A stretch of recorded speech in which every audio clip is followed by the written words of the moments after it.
strangely enough, I'm actually looking forward to that because I've been feeling a lot better recently, and so it'd be actually nice to have a conversation with a journalist when I wasn't feeling half dead, and to see how that goes.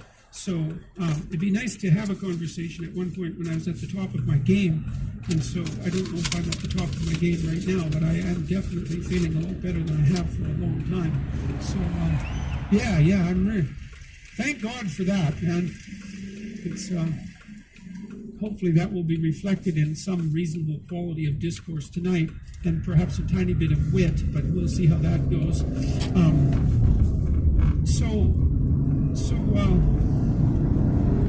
When I step into an old school television studio, it feels like 1975 in some sense. You know, the person I'm talking to isn't really there. They're really a speaking device for the corporation. And they have to be, because the corporation is running high expense, low bandwidth television, where every minute, every second is extraordinarily expensive. They can't really take risks. They can't have free-flowing conversations on the off chance that something goes dreadfully wrong. And it might, right? And so everything is scripted, and then you have 30 seconds to make your point. There's just some things you can't say in 30 seconds. You have to compress them down to the point where they're actually foolish. It's actually foolish to try to do it. But what else do you have? Whereas with these long-form conversations, man, you can actually have a discussion about something. You're trying to get to the bottom of it. So that's pretty cool. And then it turns out that people will actually follow along. Like, I was actually absolutely stunned by, I had 4 debates with Sam Harris earlier this year, 2 in Vancouver and 1 in Dublin and 1 in London. And each of them lasted about 3 hours. We were going to do a Q&A for each of them, but as it turned out, while we were talking, we got into the conversation, and then we asked the audience to vote by clapping whether we should continue the conversation or the Q&A, and it was an overwhelming majority of people wanted the conversation to continue. And so basically, what happened was something approximating a 12 to 15-hour continuous conversation about the relationship between facts and values, or science and religion. And that's a very solid philosophical discussion. And this is sort of the case that Sam and I are the 2 people in the world most qualified to undertake such a discussion. But we did our best, and it was a pretty high-level conversation. I mean, for me, it was approximately the level, I think, that would characterize a pretty decent PhD dissertation defense. That's fairly high-level intellectual conversation, and the audience was just with us the entire time. So that's cool, man. It could easily be that our relatively primitive initial mass communication technologies, like television, made us look a lot stupider, even to ourselves, than we actually were, because everything had to be compressed to a very short period of time. Everything had to be scripted, so it couldn't be a spontaneous discussion. You couldn't assume that your audience knew anything, because maybe it was the first time you watched the show. You couldn't assume that they remembered anything, because you didn't know that it was a series, but they had participated in the entire series. You had to aim at the lowest common denominator, and you couldn't assume much of an attention span. But it turns out that people have an incredible attention span. Like I was just rewatching Breaking Bad, and I don't know how many hours Breaking Bad is. It's like 6 seasons. It must be 60 hours, I think, something like that. And it's a continuous 60-hour movie. That's a long movie, and it's really engrossing. And there's all sorts of other shows that perhaps of equal complexity. And then people have no problem with it at all, right? They just eat them up. So it turns out maybe we're not so stupid. And so that'd be nice if we weren't so stupid. And I'm kind of tired of everyone assuming that we are, just like I'm tired of everyone assuming that we're some sort of cancer on the planet. I don't like that attitude about human beings. I think there's something deeply wrong about it. This is something that's just kind of an interesting historical tidbit. Back in late 1800s, there was a biologist named Thomas Huxley, and he was the famous novelist Aldous Huxley's, I think, great-grandfather, perhaps grandfather, and a very intelligent man, and a very gifted family. And Huxley was a great defender of Darwin, by the way, too, and he was commissioned by the English government to do a study of oceanic resources. This was back in the 1890s. And because the English at that point were concerned to some degree that, maybe it would be possible that we would overfish and cause trouble because of that. And Huxley did an exhaustive study, and he concluded that there's so much ocean and there's so much resource in the ocean that there wasn't a possibility that human beings with their rather puny technologies could ever do anything but put a small dent in the absolute overwhelming plenitude of the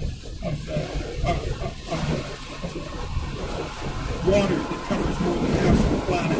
And so that's only 130 years ago. Thereabouts. That's not that long. That's two relatively old men ago. It's not that long.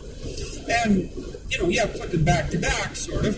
And so that's yesterday in some sense. And it really wasn't at all until the 1960s that we had some sense that we had developed technologically to the point where some of what we could do mechanically might start to have planetary repercussions. Say, we saw that with air quality in cities, for example, and the denuding of the countryside, and then perhaps the overfishing in relationship to the oceans, which started to happen after World War II. But nobody had any sense, really, until 1960 that, well, maybe we had to take care of things a little bit better than we were because there was more of us.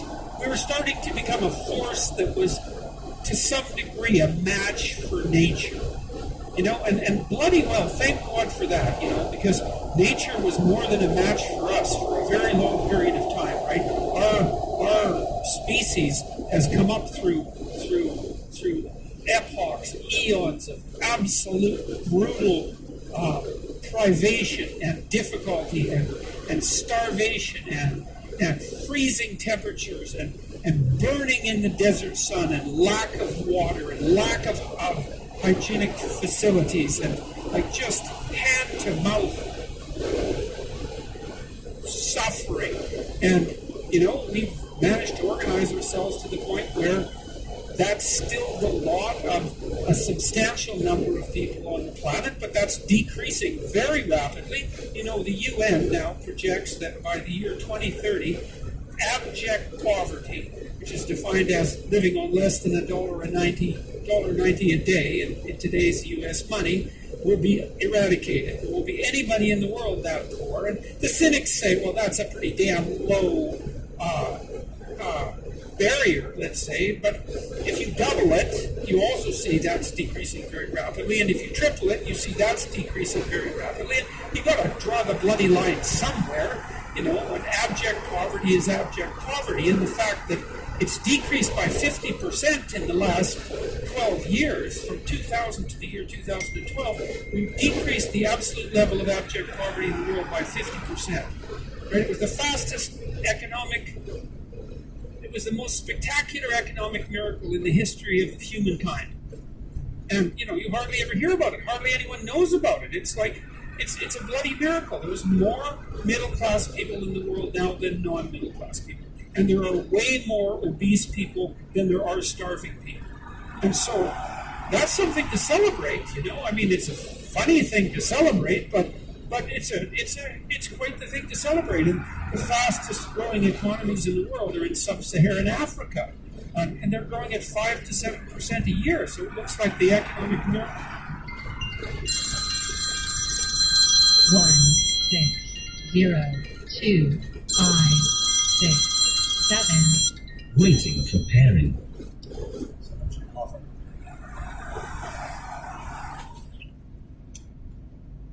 Hello, bueno. Sí, buenas tardes.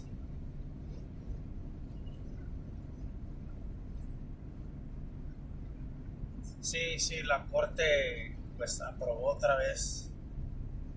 O sea, sí tendría que hacer cita. Lo que puede hacer usted es usted puede mandarme por un mensaje de texto a este número y y usted más o menos, por ejemplo, si usted descansa algún día de la semana, no sé, de lunes a viernes, pues creo que sería mejor ese día, mándeme ese día. O si no, si usted trabaja de lunes a viernes, dígame qué le conviene más, en la mañana o en la tarde. Y ya yo le hago la cita. ¿Ok? A usted, bueno.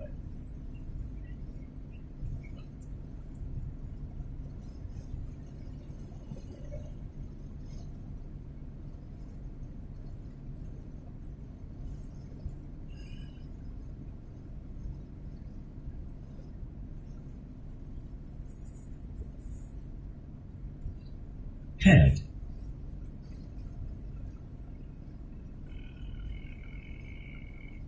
That took place in India and in China, most of Southeast Asia, is really starting to kick in Africa. And it seems, at least in part, it's because of the collapse of the Soviet Union back in 1989 and the lack of overt pressure to have African countries pursue the most pathological possible economic doctrines that anybody could ever imagine. They just stopped doing that, has freed people up to start to become, well, if not rich, at least richer, and at least with the possibility of a continual rise upward. You know, the child mortality rate in Africa now is the same as it was in Europe in 1952.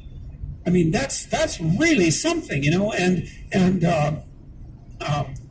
longevity rates have increased tremendously in Africa. And, you know, we're kicking the slats out of some major diseases. Polio's pretty much gone. It looks like we're putting a pretty good dent in malaria. That'll do great things for Africa. I think there's a real possibility with some concerted effort that we could get rid of tuberculosis in the next 15 years or so if we made that a target. That would be something. You know, that's an ancient scourge of mankind. We could certainly do without that. So there are intelligent people who are working hard on trying to eradicate these problems, and they're doing it successfully.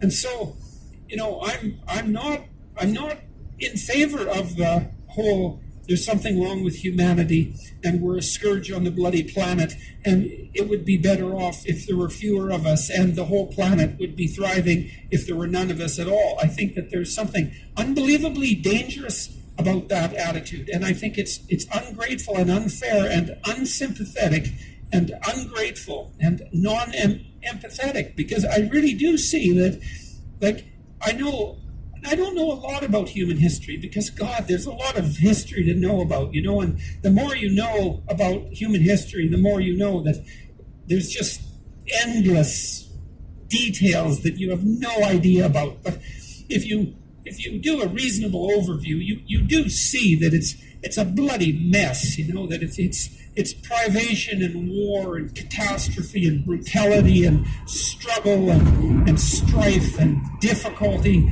all the entire way through, you know, people striving against odds that are just absolutely astronomical and yet succeeding, you know, that overall the story overall is one of, I wouldn't say unbroken progress, but it's decent progress, and it's better now than it's ever been by a huge margin, and there's every bit of evidence to suggest that it could continue to get better and better and better. You know, here's another thing that's really cool.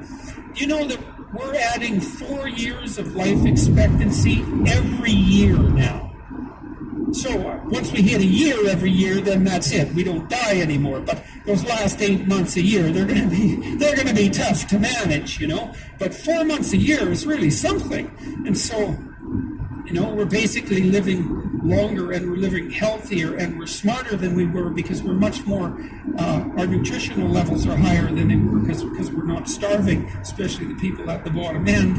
And, you know, we're educating people all over the world. The Chinese graduate more engineers every year than the U.S. have engineers.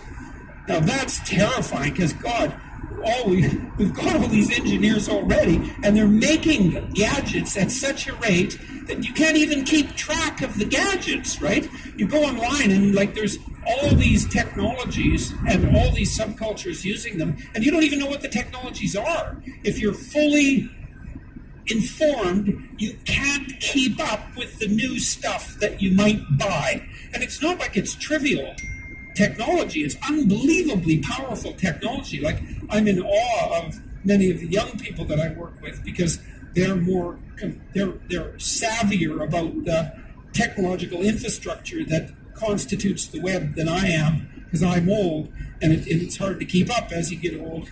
And, they come up with tools to make difficult things very simple, very rapidly. And there's just subcultures everywhere that are doing this at an unbelievably rapid rate. And you go to somewhere like Silicon Valley, and I've spent a lot of time in Silicon Valley, and it has its problems, but Jesus, there's an unbelievable collection of smart people there, and they're working on things like mad, and it's working. You see someone like Elon Musk. I mean, the hell do you make of someone like that?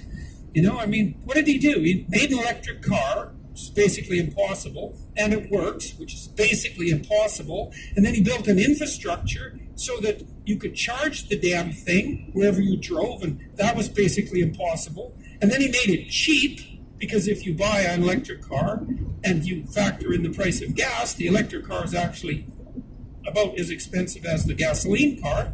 And so that was unbelievable. And then he built a bloody rocket, which was 1/10 the price or less of a NASA rocket that you could reuse, which was impossible. And then he put one of his cars on top of the rocket and he shot it up into space. And then this happened, right? This all happened, and he's still alive. And and then he went and blew it all by smoking pot on Joe Rogan, because it's so funny, we like our insane geniuses like predictable and safe. And so we don't want them doing strange things like having a tiny puff of marijuana on a show famous for marijuana. So anyways, that's all good news. It's all good news, man. And I learned a lot about this. I worked for the UN for a while, like indirectly. And I wasn't paid for it, by the way. It was volunteer work. I worked on this document, which was the report to the Secretary General on Sustainable Economic Development. It's quite funny because a lot of the right-wing conspiracy theorists are having a field day with that, man, that I'm some sort of like closet globalist shill because I work momentarily for the UN. It's like, well, what the hell are you supposed to do when you're asked to do something like that? There was a document that was being prepared that was supposed to lay out some halfways intelligent vision of what things might be like if the international community cooperated for the next 30 years. It wasn't like there weren't brutal guidelines that were going to be enforced by jackbooted Nazis. It was just a proposal paper, and so we had a chance to work on it. There was only one Canadian team, and I got placed on that. That was kind of cool, and so it gave me an opportunity to spend 2 years reading about economics and about ecology at the same time.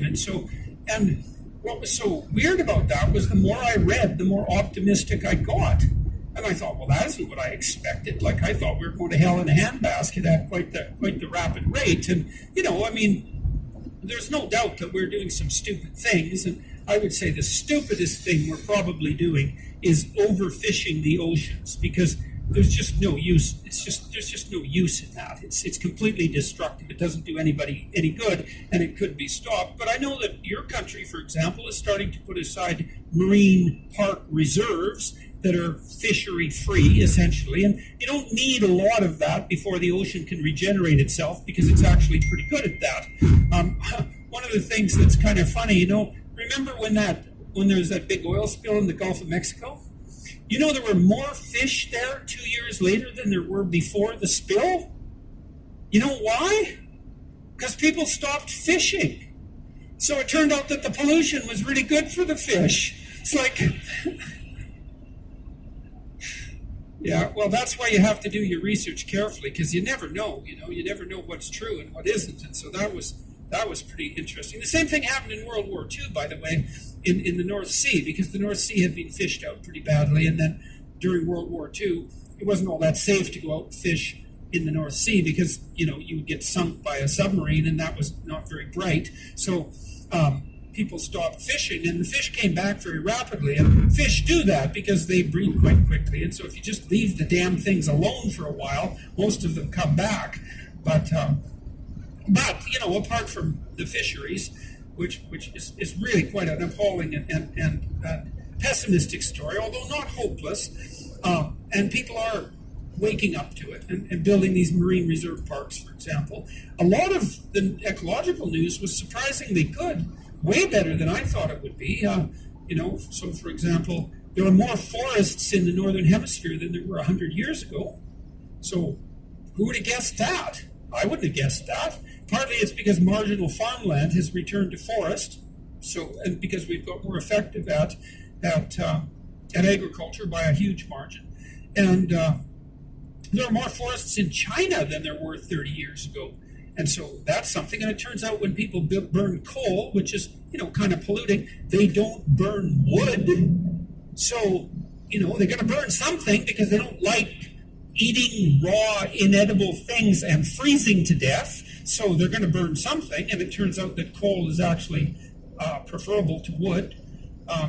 And so these things are complicated. And the ecological story looked better than I would have ever guessed.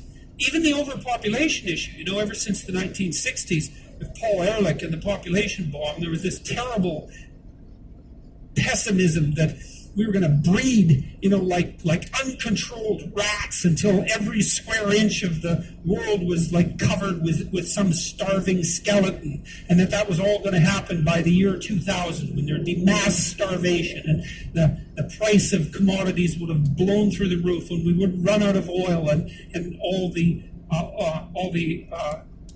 commodities that we need to maintain a reasonably high standard of living. And that didn't happen. And not only did it happen, is that rates of poverty went down and rates of hunger went down, even though the population went way up. And so there are more people who are hungry now than there were 50 years ago, but there are far fewer proportion of people who are hungry, and that's really something. And so the overpopulation doom and gloomers were absolutely wrong. And we're going to peak at 9 billion. That's what it looks like. All the projections indicate something around 9 billion, and that's only 2 billion more than we have. Like, it's not nothing. It's still 2 billion people, but at the rate at which we're improving agricultural output and with regards to efficiency of agricultural output, there's no evidence whatsoever that we're going to run out of food. And, a country like Uganda, this is quite interesting. If Uganda, which is a very big country, by the way, if it was utilized properly, it has a water table underneath it and plenty of water. If Uganda was utilized properly, it could feed all of Africa. And so it's not like we're making full use even of the agricultural capacity that we have available to us. And so we're not going to overpopulate the world and leave everybody like starving on like Easter Island with nothing but giant heads and no trees. That's not going to happen. And in fact, I have a sneaking suspicion that within 100 years, one of the biggest problems that we'll be facing is a declining population, and that'll be worrisome. I mean, we won't be concerned about that at the moment, but that whole doom and gloom scenario just seems to be wrong. And there are fewer wars than there were by a large margin. The overall rates of homicidal behavior in the world have plummeted. The rates of death by terrorism over the last 50 years have plummeted. There's a lot of good news. There's way more good news than there is bad news. And there's no wars in the Western Hemisphere. There's a piece of good news. That's a remarkable thing. So, and it's been 70 years since World War II, and we've had thermonuclear weapons since then, and of course everyone's terrified of those bloody things, and no wonder, and maybe that's for the best, because maybe we needed something to really terrify us, It's certainly possible, but even though there's always the possibility of a mistake, and there's still the possibility of a nuclear outbreak. We haven't used them, and we haven't had a third world war, and almost all of us here have lived in, what you got to think, man, comparative peace and prosperity if you compare it to any other time and place anywhere else in the world at any point in history, which is not perfect because, you're still getting old and you're still going to die, and we haven't defeated all the diseases that beset us, but God, it could be a lot worse, and we seem to be making it a lot better. And so look, this is what happened to me. When I wrote my first book, which was Maps of Meaning, I was looking at something that was really dark. It was really dark. I was interested in totalitarianism, and I'm still interested in totalitarianism. I don't care if it's whether it's on the left or the right. It doesn't matter to me. It's this totalizing view that's predicated on the assumption that you can take a set of a few simple axioms about the way the world is and always was, and then you can decide how society would be structured, and then you can force people into acting that way, and the utopia will come.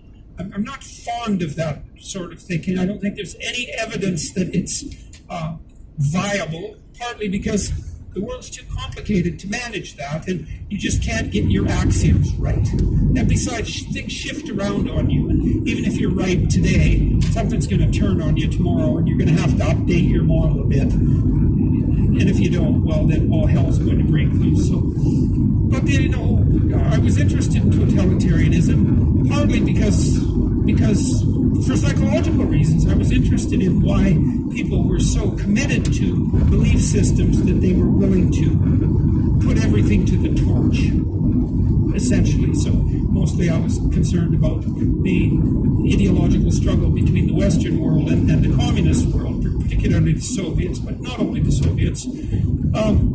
And I was curious in a sort of postmodern way because, you might say, well, the Marxists, they have their viewpoint and, inequality of income distribution is a problem and maybe things should be fairer, and maybe the fact that there are relatively poor people in the West and relatively rich people in the West is a consequence of oppression, and maybe something could be done about that.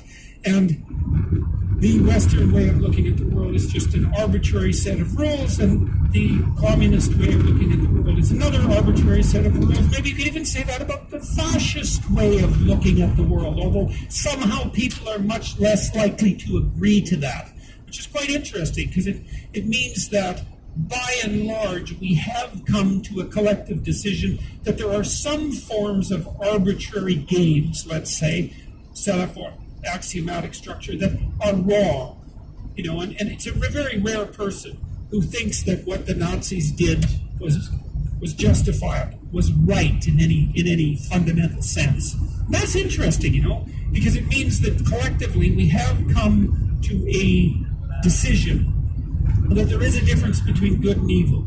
If you assume that what the Nazis did was evil, which I think is a fairly reasonable assumption, I don't know what you would do with the word evil if what happened in places like Auschwitz didn't deserve that epithet. You need